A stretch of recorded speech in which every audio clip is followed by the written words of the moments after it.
Ya, pemerintah akan kembali memberikan diskon tarif tiket pesawat untuk momen mudik Lebaran tahun ini. Menteri Koordinator Bidang Perekonomian Airlangga Hartarto mengungkapkan bahwa diskon ini akan diberikan selama 2 minggu khusus untuk penerbangan domestik. Pemerintah akan kembali memberikan diskon tarif tiket pesawat untuk momen mudik Lebaran tahun ini. Menteri Koordinator Bidang Perekonomian Airlangga Hartarto memastikan penurunan tiket pesawat pada periode mudik Lebaran tahun ini lebih dari 10%.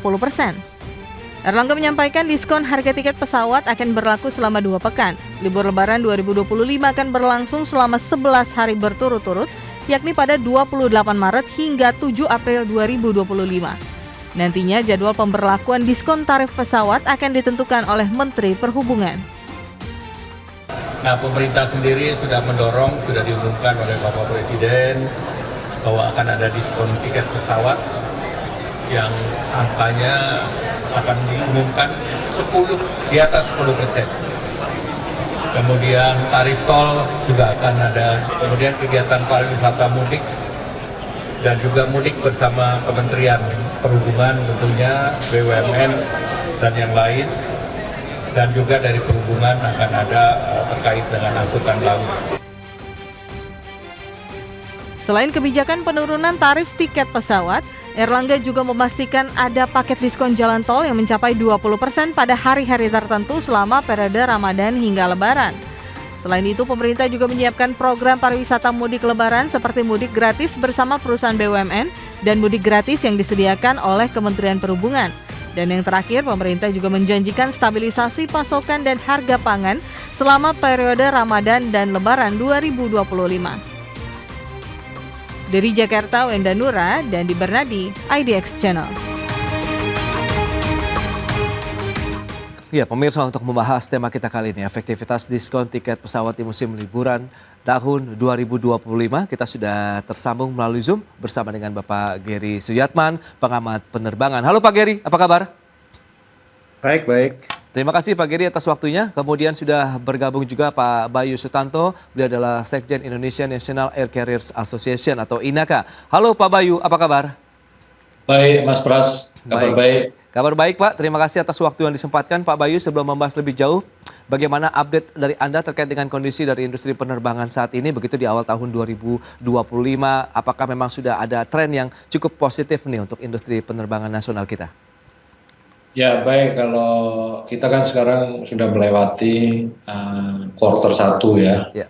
Jadi masih di quarter 1, maaf. Oke. Jadi masih di quarter 1, ya perkembangannya dibanding tahun 2024 quarter 1 yang sama, mana pada saat itu juga beda 10 hari aja dengan musim Lebaran tahun ini ya. Artinya awal puasa sampai Lebarannya kan selalu maju gitu.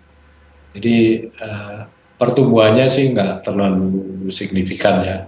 Memang waktu akhir 2024 karena ada insentif diskon tiket itu untuk penerbangan penumpangnya domestik itu sekitar 33% ya, cukup tinggi juga sih.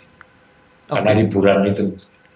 Tapi kalau untuk quarter 1 ini kelihatannya sedikit sekali pertumbuhannya, boleh dibilang nggak bertumbuh banyak dibandingkan quarter 1 tahun 2024 sih. Tidak terlalu tumbuh secara signifikan begitu di kuartal 1 iya, tahun. Kendalanya masih sama sih. Ya, kemudian untuk quarter 1 ini kan ada tahun 2025 itu ada dampak tentang deflasi yang sudah terjadi beberapa bulan terakhir ini. Sehingga tentu itu mempengaruhi juga deflasi ini terhadap permintaan penerbangan domestik khususnya. Iya, dalam artian adanya penurunan daya beli di masyarakat begitu ya Pak Bayu ya, berkorelasi terkait dengan kinerja. Karena deflasinya cerminan dari daya beli. Baik Pak Bayu. Nah Pak Gary, lantas bagaimana kalau kita cermati kalau memang tadi sudah disampaikan kuartal 1 ya pertumbuhannya cenderung stagnan lah kalau bisa dikatakan begitu, tumbuh tapi tidak terlalu tinggi seperti yang diharapkan pelaku industrinya sendiri. Sementara kalau dari harga tiket yang tadi disampaikan sempat juga ada diskon di tahun lalu, kemudian tahun ini juga akan dilanjutkan menghadapi momentum libur Lebaran tahun ini, apa yang bisa kita lihat ini Pak Gary? Ya, kita harus lihat tidak hanya dari satu sisi. Kita nggak bisa lihat dari demand aja. Hmm, Kita juga harus lihat dari sisi supply-nya. oke. Ya, kalau misalnya kita mau sektor ini recover, ya, kita harus lihat apa yang dibutuhkan untuk penambahan supply. Tidak hanya untuk bagaimana penumpang nambah apa beli tiket lebih banyak, ya. Kita bisa lihat efeknya dari diskon tahun kemarin, ya. Supplier tidak apa airline tidak menambahkan supply sama sekali. Dikit sekali supply-nya. Jadi kenaikan itu hanya kenaikan yang berdasarkan load factor, bukan karena penambahan penerbangan yang banyak. Ya, dan kita harus ingat diskonnya 10%, tapi naiknya cuma 3%. Dari sisi value is a net fall 7% gitu loh. Terus kenapa kita lanjutin? Ya, sedangkan dari supply yang ada itu demand-nya outstripping supply yang ada. Gitu. Jadi di sini airline ibaratnya ya kamu kalau lagi low season cari-cari duit lah gimana caranya, tapi kalau high season kamu nggak boleh dapet duit. Industri mana yang mau jalan kayak begitu? Industri mana yang mau ekspansi kayak begitu? Kapan ini pemerintah sadar gitu? Oke. Nah, kalau kita lihat sebenarnya faktor yang paling berperan dalam pembentukan harga tiket pesawat ini apa saja nih Pak Geri yang mungkin bisa dicermati atau disampaikan juga kepada pemirsa sehingga ini benar-benar adapun diskon ini adakah satu komponen lainnya begitu yang harus mungkin disesuaikan misalnya atau dikorbankan misalnya? Sebenarnya begini, biaya di Indonesia, oke memang lebih mahal, tapi bukan berarti maskapai tidak bisa jual murah. Oke. Ya. Jual murah ada konsekuensinya. Kalau jual murah rugi, ya maskapai harus jual mahal dengan untung pada saat peak season. Ya. Ini kan masalah polemik harga tiket ini kan berasal dari 2 tahun yang lalu. Oke. Ya, di mana orang bilang gila ke Surabaya aja lebih mahal daripada ke Singapura, misalnya kayak begitu. Ya, bilang ke Surabaya 800.000, ke Singapura cuma 500.000. Iya, benar. Tapi mereka ngelihat nggak kalau lagi peak season harganya berapa? Ingat pas lagi ada konser di Singapura, pergi ke Singapura bisa 4 juta. Kemana mereka yang ngomel-ngomel? Diem. Iya, Atau iya. pura-pura nggak tahu. Ya, semuanya ada konsekuensinya. Kita punya TBA. Konsekuensi dari TBA adalah kalau upside di atas costnya tipis, ya, harga akan datar. Ya. The real cost the real cost dari sebuah airline itu tiketnya nggak murah. Ya, kita sekarang bisa lihat itu tiket itu 800.000 1 jam, apa 700.000, sorry, biaya itu sekitar 550.000 1 jam. Itu kalau terisi penuh. Kalau nggak terisi penuh kita bisa bagi aja faktornya. Oke, kalau satu airline sekarang begini, kalau terbang 1 jam hanya boleh dapat 800.000 maksimum. Ya, berarti kalau load factornya tinggi, mereka cuma bisa dapat 800.000. Kalau load factor rendah, ruginya cepat. Oke, oke. Baik, Pak Mereka Geri. akan jual tiket di bawah 500.000 nggak? Nggak akan. Gitu. Baik, Pak Giri. Kita lagi ke Pak Bayu nih. Pak Bayu, lantas bagaimana dengan info yang tadi sudah disampaikan terkait dengan komponen pembentukan harga tiket sendiri, di mana pemerintah akhirnya memutuskan untuk juga memberikan diskon tarif Ya, tiket pesawat begitu pada Lebaran tahun ini? ya, ini kan di Indonesia ini kan satu-satunya yang diintervensi oleh pemerintah dengan TPA. Dan di dalam perumusan TPA itu kan komponen diatur di situ bahwa komponen utama variabelnya adalah kurs US dollar terhadap rupiah dan juga harga aftur gitu kan. Oke. Kalau itu 3 bulan berturut-turut di atas 10% harus disesuaikan. Ini kan nggak dilakukan juga gitu ya. Tahun 2019 kurs US dollarnya sekitar 12.500, harga aftur 10 ribuan gitu. Sekarang harga aftur udah 13.000, 14.000, dan kurs US dollarnya kan udah 16.300, 500 gitu. Itu aja kan disparasinya besar sekali kan dari tahun 2019 itu. Kemudian dari penetapan diskon dari pemerintah ini khususnya diskonnya baik melalui PSC, PJP 2U dan fuel surcharge dan lain-lain kan, sehingga bisa turun sekitar ya 7-10% waktu Nataru kemarin. Tapi dengan adanya diskon yang dilakukan di tahun ini, kelanjutannya yaitu di bulan Ramadan mulainya tanggal 1 kemarin ditetapkan oleh pemerintah, ada peraturan Menteri Keuangan nomor 18, kemudian ada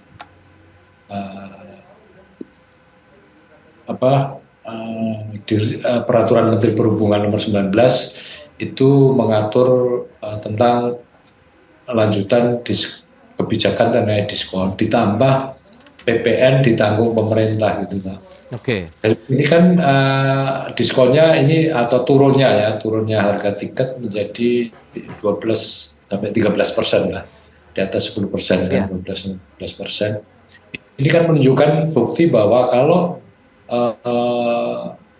PPN khususnya yang berlapis-lapis ini, kalau dibebaskan atau didiskon aja kan sudah turunnya banyak gitu loh. Oke. Kenapa tadi disebut oleh Pak Giri juga bahwa di luar negeri juga tarifnya kadang-kadang untuk jarak yang sama ya bisa lebih murah, karena memang nggak ada PPN kan, akturnya nggak kena PPN, beli tiketnya juga nggak kena PPN gitu loh. Ini contoh, jadi ini sebetulnya membuka mata bagi kita semua bahwa kalau pemerintah punya goodwill, ya, PPN ditanggung pemerintah ini dilanjutkan atau ditetapkan permanen begitu ya Pak? Nah, itu jelas harga tiket akan turun. Kalau dari kita sih ya kita pengen direvisi dulu tarif batas atasnya gitu kan. Oke. Baik, nah lantas apa yang harus dialami, dirasakan, diambil satu kebijakan dari maskapai sendiri begitu dengan adanya kebijakan diskon tarif tiket pesawat begitu periode lebaran tahun ini sekitar 13 sampai dengan 4%. Kita akan bahas nanti di segmen berikutnya. Pak Bayu, Pak Geri, kita akan jeda dulu sebentar ya, dan pemirsa pastikan Anda masih bersama kami.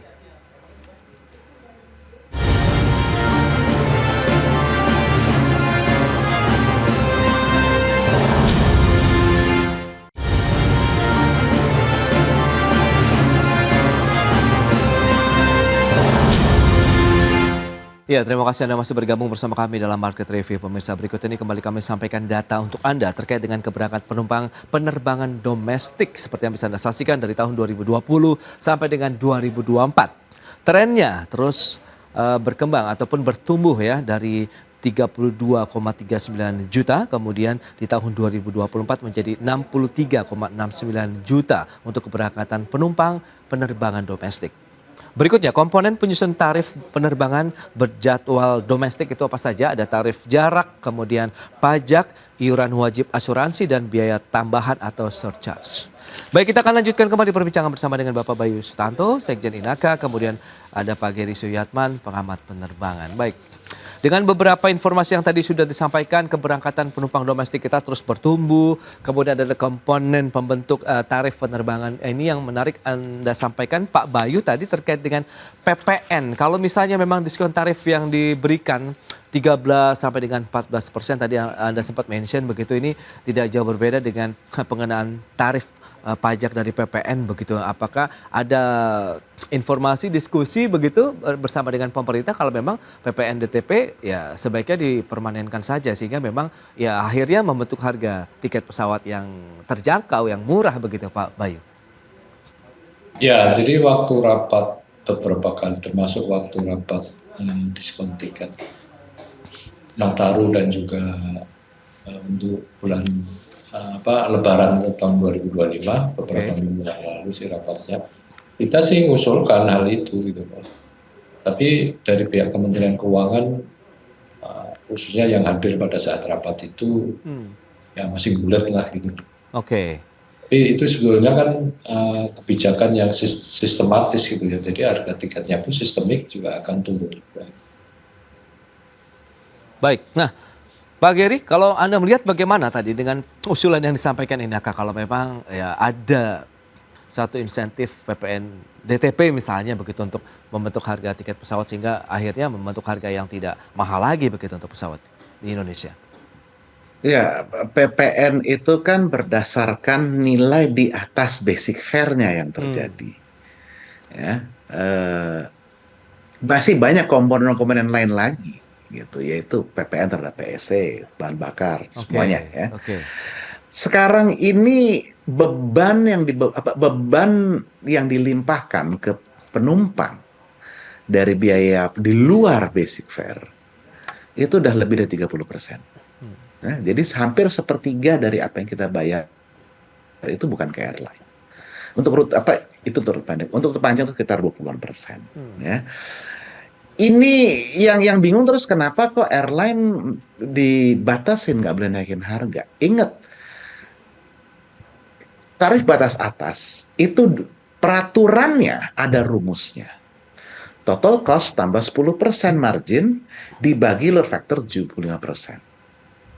Ya, itu kenapa agar penumpang tidak bayar terlalu mahal, tapi airline juga tetap sehat. Sekarang cost-nya sudah naik 70% dibanding 2016, tapi TBA-nya dengan sudah ada 10% fuel surcharge turun 5%.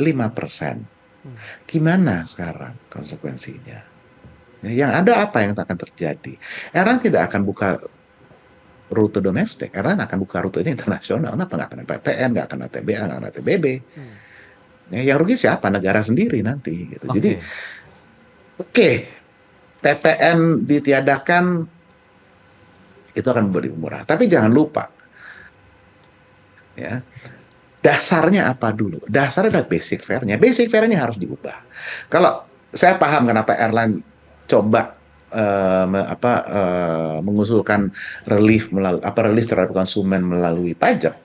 Tapi kalau saya melihat untuk jangka panjang industri ini agar sehat, agar supply-nya menambah, agar mereka juga nantinya bisa memberikan tiket murah, ya TB-nya harus naik. Gitu, direvisi. Sekarang revisinya mestinya makin lama makin tinggi revisi yang harus dilakukan. Ini tahun kemarin mungkin 30%, tahun ini mungkin pertengahan tahun ini nanti harus revisi naik 40%. Ini yang pemerintah harus sadari. Kalau window dressing seperti ini lama-kelamaan, ya, airline nggak akan bisa bertahan. Ya. Kalau airline nggak bisa bertahan, terus supply-nya berkurang, toh juga demand pressure terhadap supply-nya akan overburdening, tiketnya juga naik ke TBA lagi di low season. Gitu loh.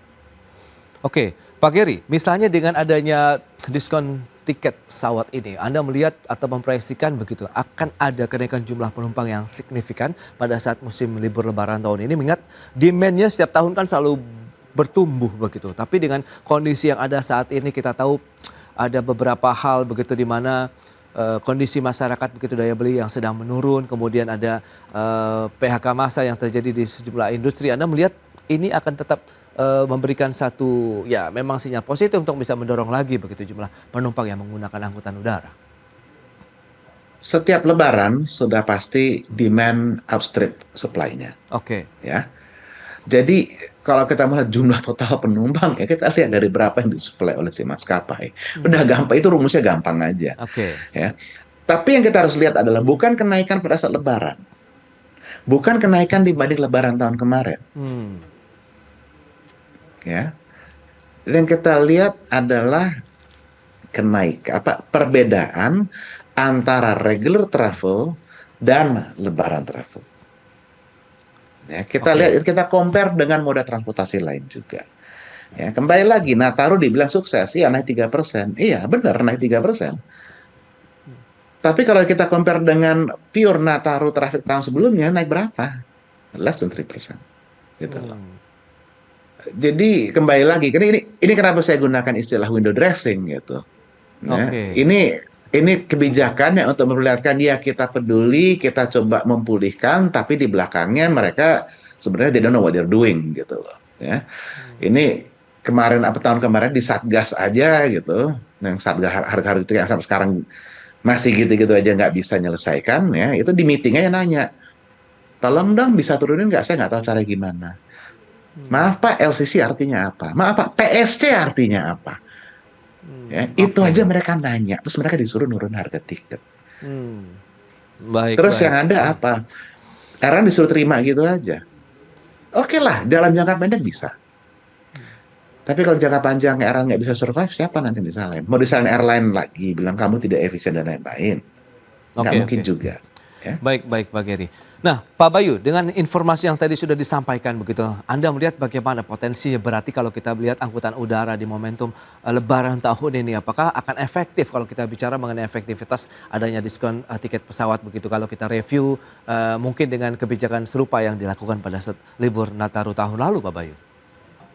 Ya, kalau kita lihat kan pengumuman dan pemberlakuan diskon tiket ini selalu mepet gitu ya. Seperti yang untuk bulan Ramadan atau Nataru tahun yang lalu, ini kan baru diberlakukan kan sehari sebelum puasa kemarin, baru hari Jumat kemarin ya, bahkan Jumat malam Sabtu. Walaupun kita sudah siap-siap ya dengan formula Natarunya. Sementara penumpang pesawat ini, khususnya keluarga yang mau pulang kampung untuk Lebaran, ini kan sudah planning jauh hari kan. Karena pengalaman mereka selama ini kalau mepet belinya, harganya akan mahal gitu kan. Dan ini kan peraturan ini nggak berlaku surut gitu ya. Jadi memang belum diukur sih efektivitasnya terhadap para pemudik. Kalau yang sudah beli sebulan yang lalu atau 2 minggu yang lalu nggak berlaku gitu loh. Dan penumpang pesawat untuk pulang mudik keluarga ya itu jarang sekali mereka pulang mepet. Ada peluang kemungkinan manfaat diskon ini malah dipergunakan oleh orang-orang yang tidak pulang mudik, artinya tidak merayakan Lebaran atau. Nah, kan tuh liburan aja, wah mumpung murah nih gitu. Tadinya nggak mau pergi, tapi karena ada tiket murah ya udahlah pergi aja deh pas libur juga gitu kan. Di situ aja sih. Iya, Pak Bayu. Tapi proyeksi Anda begitu kalau melihat ada potensi kenaikan jumlah penumpang di musim libur Lebaran tahun ini berapa persen Pak kira-kira? Dibanding musim yang sama? Iya. Kalau dimulai musim sama masih nggak terlalu tinggi lah ya. Ya karena ada efek tadi deflasi dan daya beli, jadi kemungkinan ya 5-10% udah tinggi gitu ya dibanding musim yang sama tahun yang lalu. Karena kan kita lihat sendiri kalau seperti Nataru kemarin itu kan Lebaran dan tahun yang lalu ya, Lebaran dan Nataru itu masalah supply atau penambahan kapasitas tidak terjadi juga gitu. Kalau sebelum-sebelumnya kan penambahan kapasitas itu bisa 20-30% selama periode mudik atau libur tadi. Tapi dari Nataru dan tahun ini diperkirakan ya nggak ada penambahan kapasitas. Ada mungkin penambahan armada begitu untuk menyambut musim libur? Kapasitas itu armada mas, maksudnya. Armada maupun jumlah flightnya atau kursi yang tersedia yang dijual. Itu nggak signifikan, nggak ada penambahan boleh dibilang. Wow, oke. Cenderung normal begitu ya bisa dikatakan ya, Pak Bayu. Nah tadi Pak Geri sempat menyebutkan terkait dengan regulasi tarif batas atas lah. Menurut Anda saat ini juga masih relevan atau masih? Iya, tadi kan sudah saya sampaikan ya. Tarif batas atas yang berlaku itu kan tahun 2019. 2019 betul. Dengan parameter kurs US dollar masih 12.500-an ya. Dan harga aftur 10 ribuan gitu. Sekarang kita tahu harga afturnya aja 13.000. Dan kurs US dollarnya udah 16.500 dan di peraturan menteri tentang TPA itu ada ketentuan bahwa apabila dalam 3 bulan berturut-turut naik 10% harga aftur maupun kurs US dollar harus direvisi gitu loh. Sebetulnya 2 tahun terakhir yang lalu udah kita ngajukan revisi berkali-kali gitu loh ya. Ke Menteri Perhubungan saat itu, tapi ya selalu ditolak, nggak tahu mungkin alasan ini sensitif bagi publisitas atau bagi politik, saya nggak tahu juga sih. Oke. Itu dia berarti memang masih banyak tantangan yang menyelimuti dari industri penerbangan di Indonesia terkait selain harga tiket pesawatnya sendiri begitu. Meskipun kita tahu pemerintah menggelontorkan kembali kebijakan untuk memberikan diskon kepada masyarakat yang akan memanfaatkan momentum mudik Lebaran tahun ini begitu ya. Pak Bayu, sayang sekali waktu terbatas ini Pak Geri. Terima kasih banyak atas kehadiran. Informasi dan update yang sudah disampaikan kepada pemirsa pada hari ini. Selamat melanjutkan aktivitas Anda kembali. Salam sehat. Sampai berjumpa kembali Pak Bayu, Pak Geri. Terima kasih. Baik pemirsa, 1 jam sudah saya menemani Anda dalam market review dan perbaharui terus informasi Anda hanya di IDX Channel, your trustworthy and comprehensive investment reference. Karena urusan masa depan harus terdepan. Aku investor saham. Saya Prasetyo Wibowo beserta seluruh kerabat kerja yang bertugas pamit undur diri. Terima kasih. Sampai jumpa.